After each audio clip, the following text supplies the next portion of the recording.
Como as dificuldades contribuem para a expansão do Evangelho.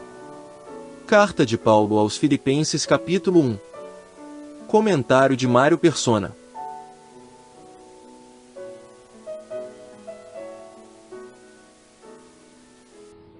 Filipenses 1:12. E quero, irmãos, que saibais que as coisas que me aconteceram contribuíram para maior proveito do Evangelho. Se nós analisarmos a vida de Paulo e as coisas que aconteciam a ele, do ponto de vista humano, era só confusão, só dificuldade, só dor, perseguição, naufrágios.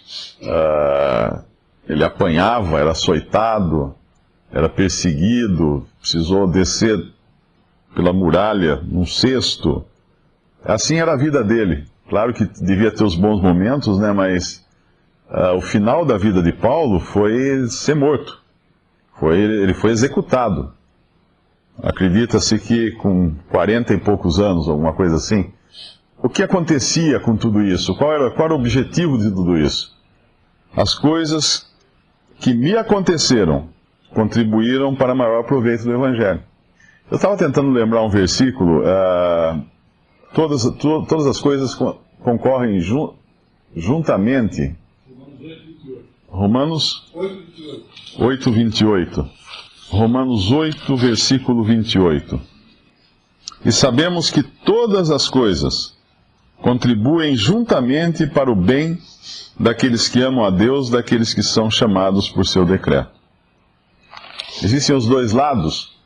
Uma que todas as coisas contribuem para o bem daqueles que são chamados pelo decreto de Deus, dos que pertencem a Ele, e também todas as coisas que contribuem para o Evangelho, para a glória de Deus.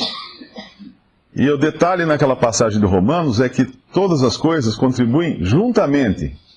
Separadas, elas podem parecer bastante ruins ou negativas, ou que não trarão proveito algum. É aquela história do pão, né? Se nós comermos a farinha, o óleo, o sal, o fermento, essas coisas não são gostosas, são intragáveis. Ninguém gosta de comer uma colherada de farinha, eu nunca experimentei, mas enfiar uma colher de farinha crua na boca deve ser muito ruim. Óleo também, óleo a gente sabe que é intragável, fermento deve ser muito ruim, muito azedo, muito amargo. Mas quando essas coisas são colocadas juntas, misturadas, batidas, amassadas, o que também não é uma coisa muito gostosa, apanhar, como apanha a massa de pão, né? A gente sabe que ela apanha o tempo todo na hora de fazer pão. Quem já fez pão sabe que tem que bater bastante nela, tem que dobrar, enrolar, amassar, e ninguém gostaria de passar por essa experiência. E ainda vai para o fogo, passa no fogo, né? Ela entra no forno, muito quente, e fica ali no fogo. Mas quando sai o pão, todo mundo gosta de pão. E um pão quente, quem não gosta de um cheiro de pão quente, né? Vai à padaria, você sente aquele cheiro gostoso de pão quente, já dá vontade de tomar café. Todo mundo gosta de um pão quente. Mas o que passou, o que aconteceu para que aquele pão chegasse ali? Todas as coisas. Todas as coisas aconteceram. Mas elas só vão ter algum significado quando elas estiverem juntas e quando o processo estiver terminado. E muitas vezes nós não enxergamos que todas as coisas contribuam, nem para nós e nem para a glória de Deus. É evidente que a gente precisa tomar cuidado, porque não são todos os nossos erros. Então é importante entender isso. Porque então, vou errar bastante, assim, depois vai contribuir para a glória de Deus, vai contribuir para o meu bem? Não é isso. Cada vez que eu erro, eu tenho uma responsabilidade para com Deus. E a mão de Deus vai pesar contra mim também. Nós sabemos que o pecado jamais é algo que Deus aprove. Ele jamais vai aprovar o pecado. Mas no final das contas, depois de toda a perseguição que Paulo teve, depois de todas as dificuldades, de todos os problemas, e inclusive dos seus erros que ele teve também que colher o fruto deles, nós sabemos que tudo que alguém semeia, isso essa pessoa colhe. Colhe aqui, não é depois. Colhe aqui. Então Todos os nossos atos têm consequências. Não são boas, são aqui. Mas no final aqui, elas acabaram, no caso de Paulo, contribuindo para o proveito do Evangelho. O crente ele deve enxergar dessa maneira, porque senão ele vai se desesperar na hora de comer a farinha, na hora de beber o óleo, na hora de comer o fermento. Ele vai achar que Deus não gosta dele, que não ama, porque são coisas ruins.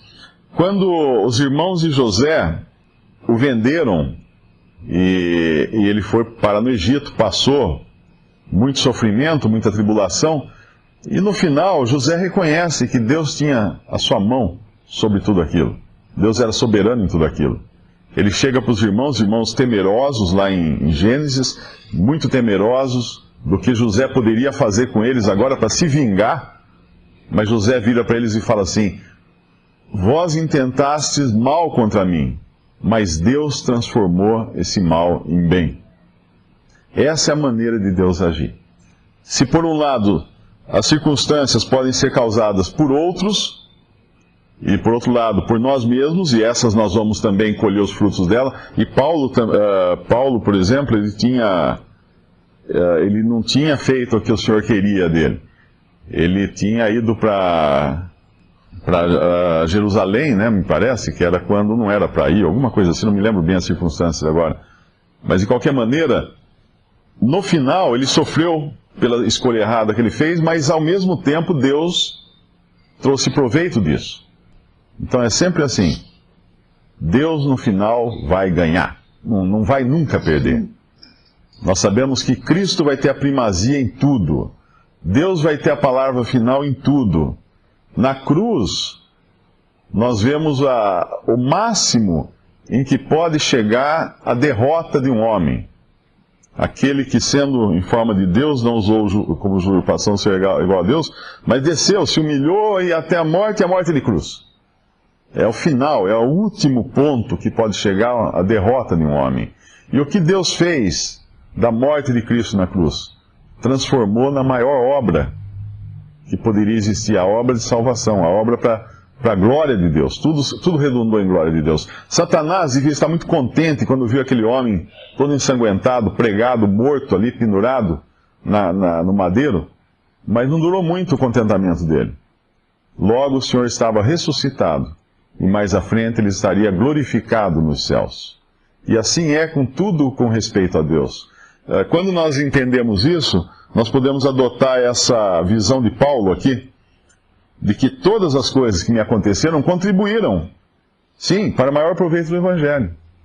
Não foi uma desgraça. Deus, no final, acabou transformando aquilo em bem, e para a glória dele sempre. E vai ser sempre assim. E nós vemos aqui que Paulo fala no versículo 13, de maneira que as minhas prisões em Cristo, porque não eram prisões por ele ter roubado, assaltado, feito alguma bobagem, não, eram prisões em Cristo.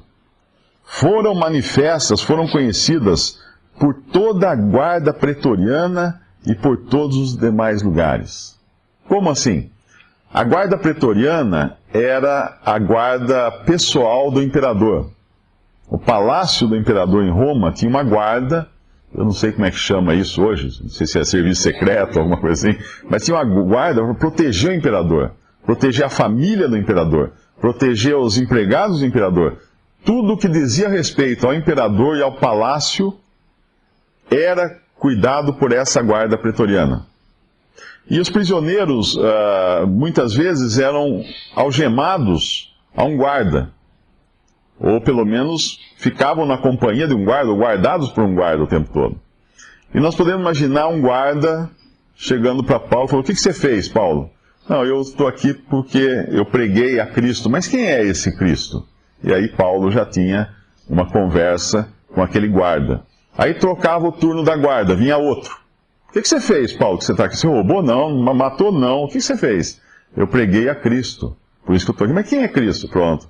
Lá vai outro guarda ouvir o Evangelho. E cada um desses guardas da guarda pretoriana iria depois se encontrar com as pessoas que eles guardavam, da família real, e acabariam contando, olha, tem um cara lá na masmorra, na prisão, e ele está lá, não porque ele matou, roubou, mas ele está lá porque ele pregou a Cristo. Mas quem é Cristo? Olha, ele falou que é o seguinte, aconteceu assim, daí cada guarda desse se tornava um evangelista dentro do palácio.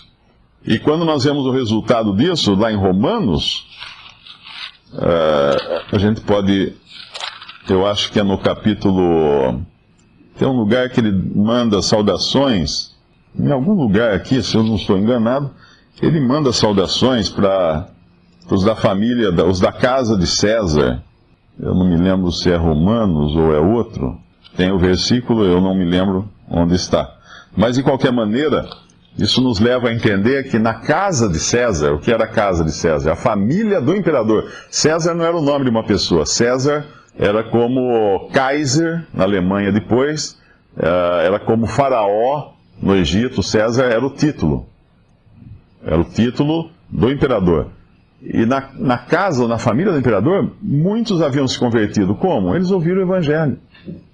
Algum guarda levou o evangelho, algum outro cristão levou o evangelho. E aqui Paulo mostrando então que as prisões... Filipenses mesmo? Filipenses 4... 22. Exatamente. Todos os santos vos saúdam, mas principalmente os que são da casa de César. Quem são esses santos da casa de César? São aqueles cujas prisões de Paulo tornaram possível eles escutarem a palavra de Deus, o evangelho, e se converterem no ninho da serpente, que era César, o imperador. Não sei se na época o César era Nero, ou era outro, eu não sei que imperador. Eu sei que Paulo foi depois morto por Nero. Mas ali naquele lugar onde era o foco, que depois em João vai falar onde está o trono de Satanás em Apocalipse, ali naquele lugar, Roma, a sede do império, Deus havia colocado, infiltrado lá, Paulo. É como quando infiltra um informante, né, numa quadrilha de bandidos ou alguma coisa assim. Deus infiltrou Paulo no próprio palácio do imperador, para mostrar que não existe nada impermeável à entrada de Deus e à mensagem do evangelho. E que maravilha nós sabemos isso, que nada pode deter a palavra de Deus e deter o que Deus quer fazer. E no versículo 14, ele mostra também que não foram só esses resultados diretos para os incrédulos que estavam escutando a palavra. Isso também, as suas prisões, também trouxeram resultados para os irmãos.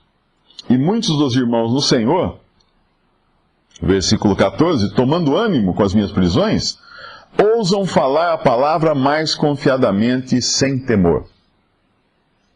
Quando nós lemos a história da igreja, os exemplos de fé daqueles primeiros mártires, a gente vê que muitas vezes quando um morria queimado numa estaca, perseguido pelos romanos, né, que martirizaram muitos deles, outros começavam a se expor e se consideravam privilegiados quando eram presos e colocados na estaca para serem mortos, e morriam cantando hinos. Eu sugiro a leitura do livro A História da Igreja, se alguém lembrar o nome agora, Andrew Miller. A História da Igreja do Andrew Miller. É muito interessante nós vemos isso. Como a morte de um, o suplício de um, de repente estimulava outros a saírem dos seus esconderijos, né? Saírem da sua toca, vamos dizer assim, e se expor. Acabam se expondo. Isso nós já vemos no Evangelho. Quando o Senhor Jesus foi preso, e os seus discípulos mesmo, que eram aqueles diretamente ligados a ele, se esconderam todos, né? Fugiram, ficaram longe dele. Quem aparece em cena? Aqueles que antes eram discípulos ocultos de Jesus. Nicodemos era um deles, que nós vemos que ele foi antes falar de noite com Jesus. Ele defendeu muito assim, temerosamente, o Senhor no Sinédrio, mas agora na hora de na pior situação possível, está Nicodemos publicamente dando testemunho da sua fé em Cristo para pedir o corpo de Jesus. E José de Arimateia, um que nós nunca ouvimos falar dele durante os evangelhos. Obviamente era um discípulo também oculto, né? Um discípulo sem se expor muito, mas na hora da dificuldade ele se expõe. E assim é a maneira como Deus costuma agir também com os seus.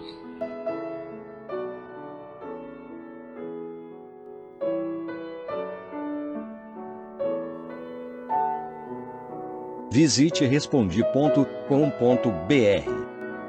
Visite também 3minutos.net.